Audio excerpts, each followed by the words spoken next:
আপনারও কি ইউটিউবের অ্যাপটা ওপেন করার পরে ঠিক এইরকম একটা ইন্টারফেস চলে আসতেছে? সুইচ টু ইউটিউব.com এরকম একটা সমস্যা দেখা দিচ্ছে। কিভাবে আপনি এই সমস্যাটার সমাধান করবেন সেটাই দেখাবো এই ভিডিওতে। নতুন গ্রাহক হয়ে থাকলে সাবস্ক্রাইব অথবা ফলো করে সঙ্গেই থাকবেন। চলুন শুরু করা যাক। আপনি যদি বেকার হয়ে থাকেন একটু মন দিয়ে শুনবেন। দেখেন আমি সেলফ অ্যাপটা ওপেন করে দিলাম। আপনারা যারা আমাকে একটু হলেও চেনেন, আমি কিন্তু এই সেলফ মাই বিজনেস প্ল্যাটফর্ম থেকে প্রায় লাখ টাকা প্লাস ইনকাম করি এবং আমাদের মেম্বাররা কি পরিমাণ ইনকাম করে একটু দেখেন। গতকালকে আমাদের টিমের যারা ভালো কাজ করেছে দেখেন, একজনের 2900 টাকা, এরপর আরো একজনের 1800 টাকা এবং আমার কিন্তু 3500 টাকা প্লাস ইনকাম হয়েছে। আপনিও যদি বেকার না থেকে অনলাইন থেকে ইনকাম করতে চান, এই ভিডিও ডেসক্রিপশনে আমার ফেসবুক অ্যাকাউন্টের লিংক আছে, আমার সঙ্গে অবশ্যই যোগাযোগ করবেন, সর্বোচ্চ সাপোর্ট পাবেন ইনশাআল্লাহ। সুইচ টু ইউটিউব.com এই সমস্যাটা সমাধান করার জন্য সর্বপ্রথম আপনারা ইউটিউবের অ্যাপটার উপরে ক্লিক করে ধরবেন। এরপরে এখানে পেয়ে যাবেন অ্যাপ ইনফো বলে একটি অপশন, এখানে ক্লিক করবেন।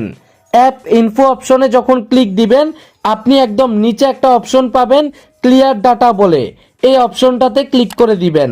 এবার এখান থেকে ক্লিয়ার ক্যাশ অপশনে ক্লিক করবেন, ওকে করে দিবেন। আবার এখান থেকে ক্লিয়ার অল ডাটাতে ক্লিক করবেন এবং এখান থেকে ওকে করে দিবেন। তো আপনারা এখান থেকে ডাটাটুকু ক্লিয়ার করে দিবেন। এরপরে চলে আসবেন প্লে স্টোরে। প্লে স্টোরে আসার পরে প্লে স্টোরে সার্চ বার পাবেন, সার্চ বারে চলে আসবেন। এবার আপনি এখানে ইউটিউব লিখে সার্চ করে দিবেন। ইউটিউব লিখে সার্চ করার পরে ইউটিউবের অ্যাপটা আসবে। এই অ্যাপটা যদি আপডেট চায় সেক্ষেত্রে অবশ্যই আপডেট করে নেবেন। আপডেট করার পরে এখান থেকে ওপেন অপশনে ক্লিক করে দিবেন।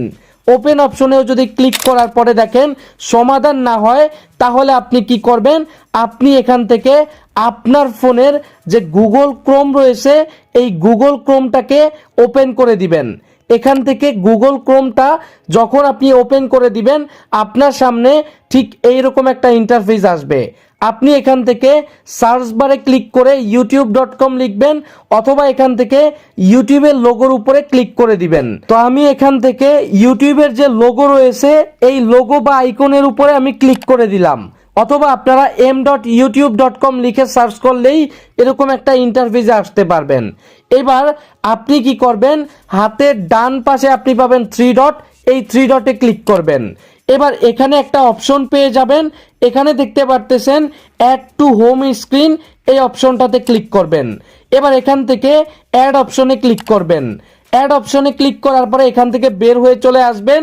এবার আপনি এখানে দেখতে পারবেন আপনার ফোনে ইউটিউবের অ্যাপটা ছাড়াও ঠিক এইরকম একটা অ্যাপ শো করতেছে। আপনি জাস্ট এখানে ক্লিক করলেই সরাসরি কিন্তু ইউটিউবটাকে ব্যবহার করতে পারবেন। এবার আসেন ডিরেক্ট, যদি আপনি আপনার ইউটিউবের এই সমস্যাটুকু সমাধান করতে চান, দেখেন আমি এখান থেকে ইউটিউবের অ্যাপটা ওপেন করলাম, দেখেন এখনো কিন্তু সমাধান হয়নি। তো আপনিও যদি এগুলো সমাধান করতে চান, আপনাকে অবশ্যই যেই কাজটা করতে হবে, আপনার যে ফোনটায় এই সমস্যাটুকু হয়েছে সেই ফোনটা 2016, 17, 18 সালের অনেক আগের মডেলের, যার কারণে কিন্তু এই সমস্যাগুলো হচ্ছে। এখন আমি মুখে বলে দিচ্ছি, আপনি জাস্ট করে নেবেন। আপনি গুগল ক্রোমে যাবেন, এরপরে আপনি ওল্ড ইউটিউব ভার্সন লিখে সার্চ করবেন, সেখান থেকে আপনি অনেক আগের একটা ওল্ড ভার্সন ডাউনলোড করে ব্যবহার করবেন, তাহলেই কিন্তু আপনি ইউটিউবের এই সমস্যাটার সমাধান করতে পারবেন। এছাড়াও আপনাকে আমি যেই ট্রিক্সটুকু শিখিয়ে দিলাম, আপনি জাস্ট এখানে ক্লিক করে ইউটিউবের অ্যাপটাকে আগে যেভাবে ব্যবহার করতেন ঠিক একইভাবে কিন্তু ব্যবহার করতে পারবেন। তো ভিডিওটুকু ভালো লাগলে অবশ্যই সাবস্ক্রাইব অথবা ফলো করে সঙ্গেই থাকবেন, কমেন্ট করে জানাতে ভুলবেন না।